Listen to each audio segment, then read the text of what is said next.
Ini adalah bikin memalukan pemerintah NTT. Tidak ada tindakan sama sekali dari pemerintah NTT. Seharusnya pemerintah NTT harus malu, harus cari solusi. Kenapa orang NTT banyak datang ke Bali? Baik, teman-teman, jumpa lagi bersama saya hari ini.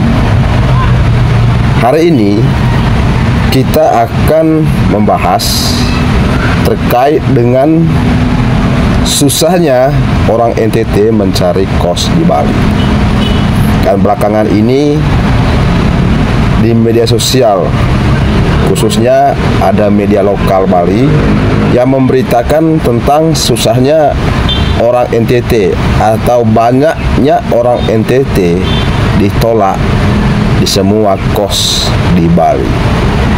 Lalu pertanyaannya itu, kenapa hanya orang NTT yang ditolak untuk menghuni kos yang ada di Bali? Jawabannya simpel saja.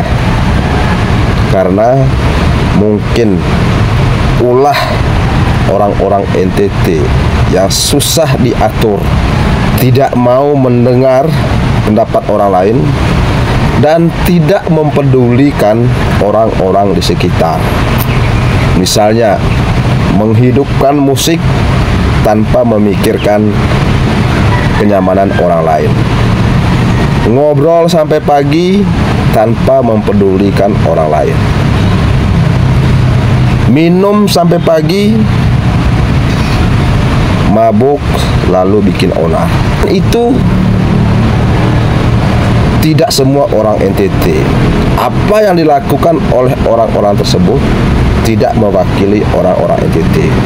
Itu hanyalah ulah-ulah oknum yang mungkin SDM-nya sangat rendah.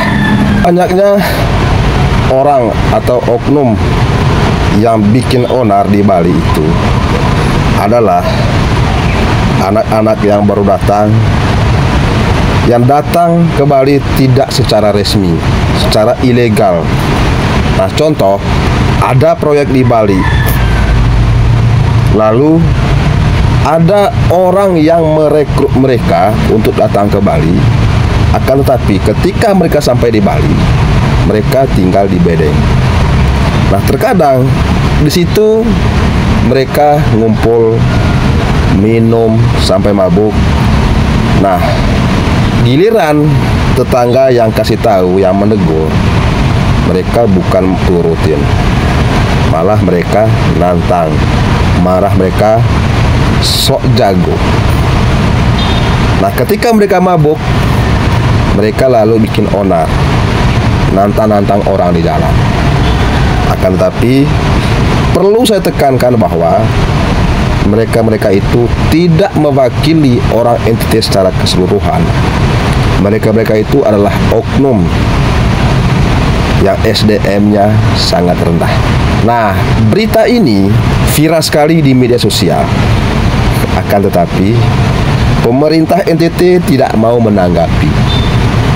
Nah, saya yakin pemerintah NTT sudah melihat berita tentang itu.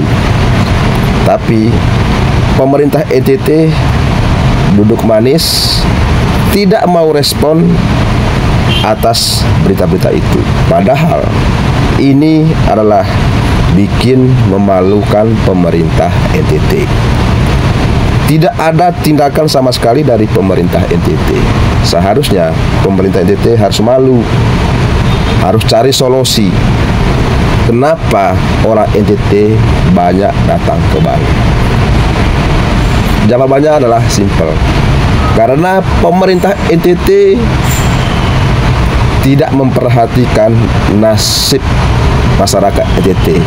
Pemerintah NTT tidak mempedulikan buruh-buruh yang ada di NTT, di mana pemerintah tidak memperhatikan upah minimum provinsi atau upah minimum rata-rata pemerintah NTT, di mana UMP NTT hanya 1, sekian. Itulah penyebab kenapa warga NTT berbondong-bondong untuk datang ke Bali. Nah, orang-orang yang datang ke Bali itu kebanyakan kuli-kuli bangunan, dan mereka-mereka ini berpotensi untuk bikin onar di Bali dan bikin merusak warga NTT secara keseluruhan. Dan saya sangat kaget, ada berita di media sosial bulan yang lalu di mana pemerintah NTT akan membuka jaringan Bank NTT di Bali dan membuka restoran Flobamora di Bali. Entah itu berita hoax atau benar, ya mohon maaf kalau misalnya salah. Akan tetapi menurut saya langkah pemerintah NTT itu sangat salah, sangat fatal. Bukannya mau mengembangkan di NTT, malah mau mengembangkan di daerah orang. Coba kalau misalnya buka restoran Flobamora di NTT, buka banyak peluang atau lapangan kerja di NTT, maka bukan tidak mungkin akan membantu masyarakat NTT dan minimnya orang-orang yang merantau ke Bali. Buat pemerintah NTT malu mikir, ya. Orang-orang yang berbuat onar di Bali itu adalah wargamu sendiri. Masa kalian tutup mata? Masa kalian tidak menanggapi berita itu? Apakah kalian tuli? Apakah kalian dungu tentang berita-berita yang memalukan warga NTT? Sebenarnya ini adalah tanggung jawab kalian. Akan tetapi belakangan ini saya tidak pernah melihat tindakan secara langsung oleh pemerintah NTT. Seharusnya pemerintah harus cari solusi, bukannya duduk manis, bukannya jalan-jalan yang nggak jelas.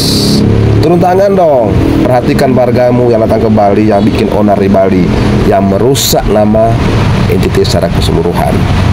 Dan bikin onar di Bali itu adalah ada daerah tertentu, bukan semua warga NTT. Dan mungkin teman-teman tahu bahwa yang sering bikin onar di Bali itu adalah ada salah satu kabupaten, dan saya tidak menyebutkan di sini. Teman-teman pasti tahu semua. Saya 20 tahun di Bali. Selama ini kita merasa aman-aman karena tujuan datang ke Bali bukan mau jadi sok jago, tapi kita harus bisa belajar budaya warga setempat, belajar karakter warga setempat.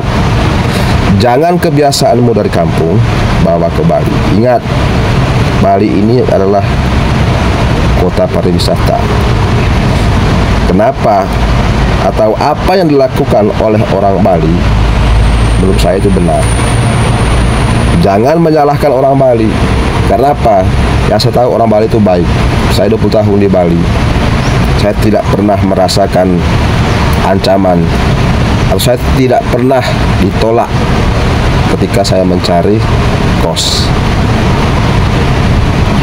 Itu semua adalah tergantung dari karakter masing-masing. Jika karakter kita bagus, maka bukan tidak mungkin orang akan menghargai kita. Jika kita disiplin, sopan, bukan tidak mungkin juga orang akan sopan pada kita. Akan tetapi jika kita selalu bikin onar, maka kita terus akan dicari.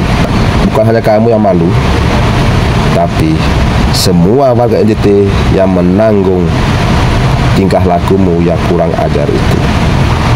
Semoga pemerintah NTT bisa menanggapi berita-berita yang berseliweran di media sosial agar carikan solusi, berikan tindakan. Jangan duduk manis, makan gaji buta. Terima kasih dan sampai jumpa.